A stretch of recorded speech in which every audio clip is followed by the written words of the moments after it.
is really the thing that's really taking over. I think there's still those, sites that are done, strictly HTML and CSS, but people want to see animation, and students are getting, a lot of my students are getting work doing that. It's very, very in demand right now. When students come into your class at Channel Islands, what are some of the biggest misconceptions they might have about web design and working in new media? That it's like doing print, which is a completely different genre, In what way? When you're doing a brochure or you're doing a pamphlet or something, you would design in a different way than you would for the web. For the web, you have the dimensions of someone's monitor, and you have to consider that, and what's going to be what we call above the fold, like you're reading a newspaper. What the pertinent information should be above the fold, and capturing the audience and not having them click away if they don't get what they are looking for when they go to a certain website. And what makes people click away?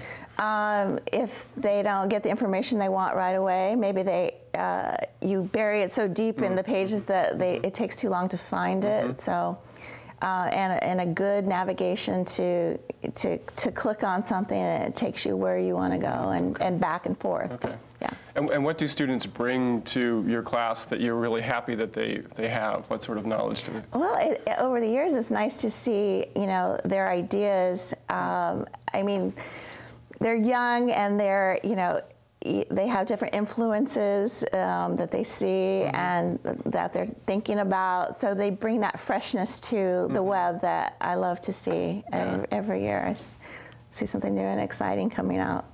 Let's take a look. We're kind of cutting back and forth as we look at your work, and I'm not sure if we have any more websites. There we are.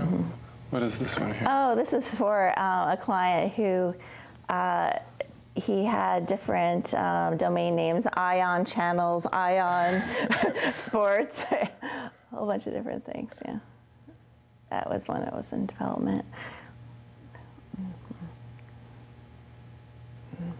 This is going back to... this is back to the Nick Harcourt site.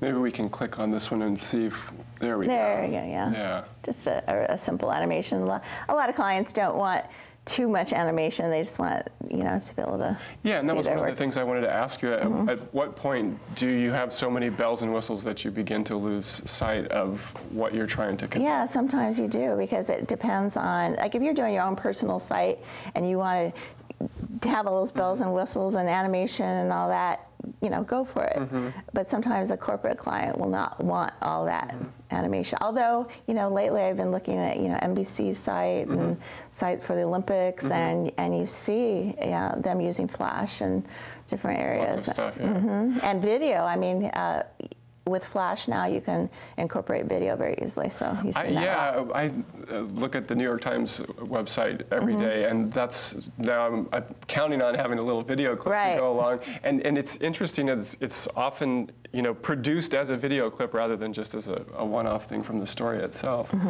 What do you think is the most successful website that you have ever designed in the course of your career, and why? Well, I worked for a while doing graphics for KCRW site. Now this is about 6 years ago or more. They have a new website now, but I really enjoyed working on that website because of all the content that was involved in that site, and also I learned a lot there when I worked there. So you felt a passion for the material that you were trying to very much show. so. Now we've got about 5 minutes left. Sure. Let's move to you, Liz King, the visual artist who's also someone who makes her living, doing web design. Talk to me a little bit about your own work and what you've been trying to do lately. Yeah, lately I've kind of been trying to go back to bringing together my fine artwork and digital. So bringing that full circle, incorporating my drawings with work that I do in Photoshop and Illustrator, and bringing that together, and then printing it and and then put it in shows and exhibiting it, right? So we have a couple of images. The first one is called March. Talk me through how this came about. Right. That is a piece that it is started out with a charcoal drawing, black and white charcoal drawing, and then I went back into it digitally and added to it. And did you know you were going to do that as you were making the charcoal drawing? Oh, no. No. Not at all. Was it a recent drawing? The drawing was a few years ago, and then going back into it was recent, very recent. So you thought there's something lacking from this right now, or what? I just thought I would reinvestigate, what might happen if I went back into it with, with the So as we're looking at this image, what's the Photoshop element? What's the second? Just using the tablet, using the different brushes and different tools that are available in Photoshop, and also some of the, you can make things more saturated, really more intense. Yeah. Do you ever feel like you're cheating by going back and doing that? No, I don't. If you had asked me a few years ago, maybe I would say but no, I don't, because it's still my own hand doing the. And there's a bigger palette, as it were, available to an artist now. So this is March is a black and white. It's dark, like as you said, a lot of your early work. Is this something that you're trying to break out of? The black and white, actually, one of my most recent pieces that's in a show right now in Carpinteria is I'm reintroducing color back into it. So it's a piece called Botanica. And we'll take a look at that. Right, and it's bright greens, some photography elements are in there, and I incorporated a frame element in the center with veins. Why veins?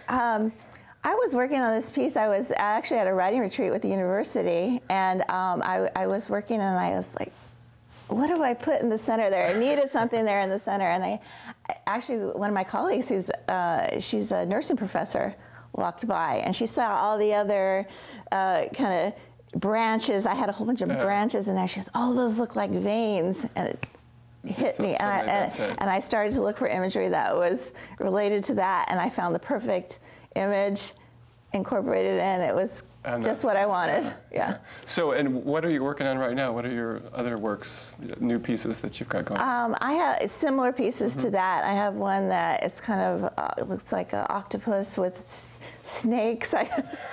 My students know this about me. Like when I give an assignment, sometimes I'm very interested in the snakes and insects, and it just they're very. I don't know. There's something very interesting about life like that.